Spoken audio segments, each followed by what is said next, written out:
All right, we are back and we're going to be doing a video recapping how the AFC North fared in week 2. And there's still a Monday night game, but the AFC North teams are all done playing. Spoilers, it was not good for anybody. We will start with the Cleveland Browns. They had a complete meltdown in the final 2 minutes against the Jets, and they lose 30-31. Something about the game plan or the coaching had the defensive backs for the Browns just completely discombobulated, miscommunicating. Guys were wide open.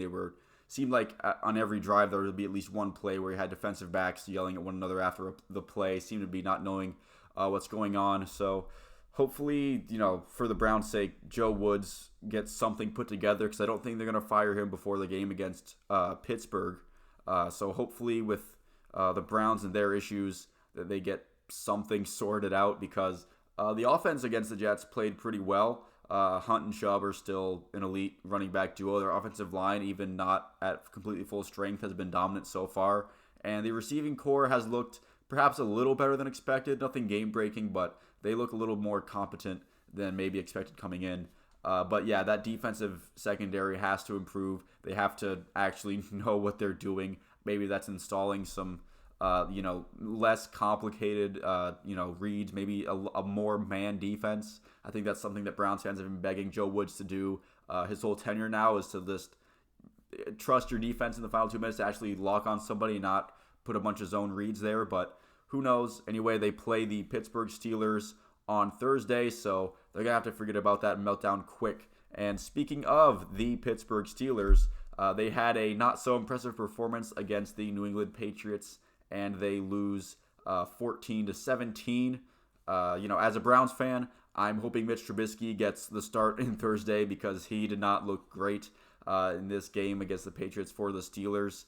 But the Steelers' defense still poses some trouble, but it's clear that without TJ Watt, it isn't as much as an active threat as it usually is. When you have a guy like TJ Watt on the roster, it can make some of the stuff like your offense being completely invisible, or maybe without TJ Watt, your pass rush being a little It makes stuff like that kind of like go away, or you can get away with that, because TJ Watt is such a game breaker, is such a just a threat to the other team's offense, that they have to respect it and they have to game plan around it, that it can make stuff like that go away. Because with a guy like TJ Watt, not only does it shut down the other team's offense, but it really helps your offense get good field position. TJ Watt can just single-handedly create turnovers out of thin air.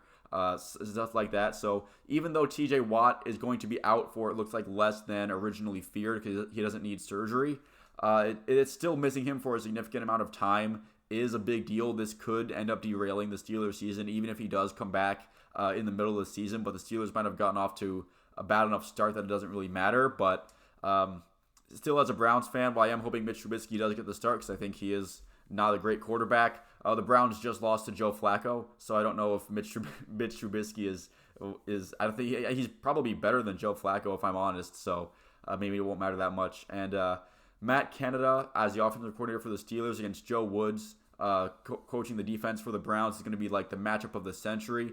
That's going to be like blindfolding two toddlers, having them face each other, and then telling each one to walk forward. I think that could be a good summary of how that matchup goes. That's looking like another gross Thursday night game. Thanks Amazon Prime for putting this for your service. How great.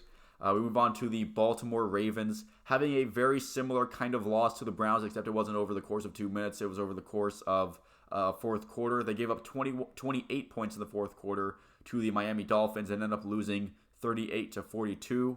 Lamar Jackson is playing like a man possessed. Him and the Ravens did not negotiate an extension for him. The offer that was leaked, rumored to have been extended to Lamar Jackson, had a lot of money, but not the guaranteed money that Lamar Jackson wanted. He wants something along the lines of Deshaun Watson's contract. The Ravens haven't been willing to give it to him. But if Lamar Jackson keeps playing the way he is, if it won't be the Ravens, some team will be willing to give Lamar Jackson the contract that he wants eventually.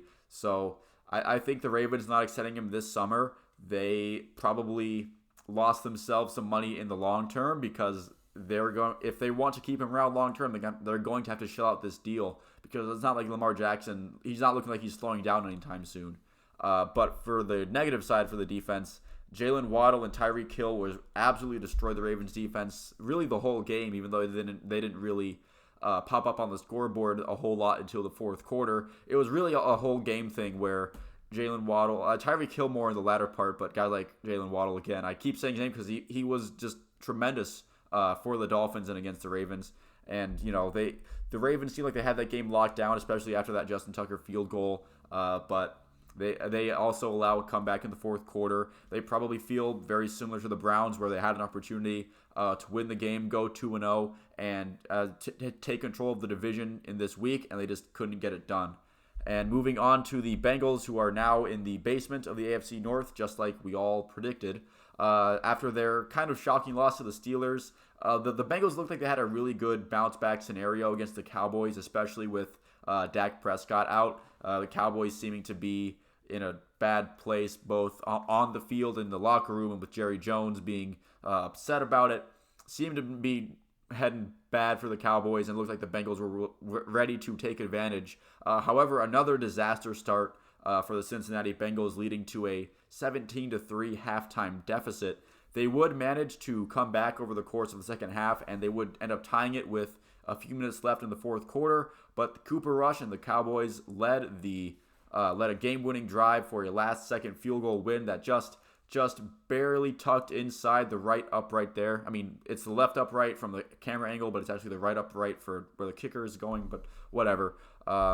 This revamped offensive line looks more like a rerun of last year and also the year before that, where Joe Burrow got injured. So whatever upgrades they made to the offensive line, they made that a point of emphasis really more in free agency than the draft, but in the draft too, it hasn't really seemed to be working out so far. Maybe they gel closer together or whatever during the season. Hope maybe that gets straightened out for the Bengals, but after 2 weeks, not so good.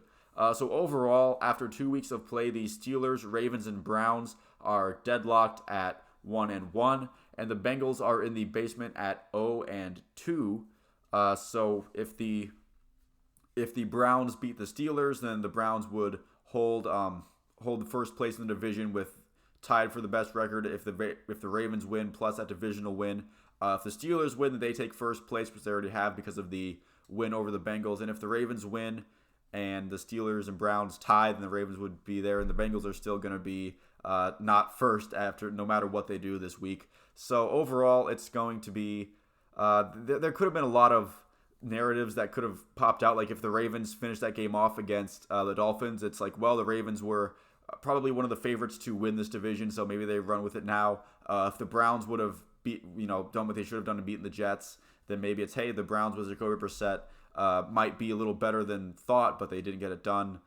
So now it's all this. The narrative right now is that this AFC North division is looking really gross at the moment, especially with the Bengals and the Ravens not winning their games this week, and the Steelers somehow being 1-1, and it's just been gross football so far. From mostly, there's been at least one loss from each team that's been really unsatisfying to their fan base, and you can argue that they should not have had.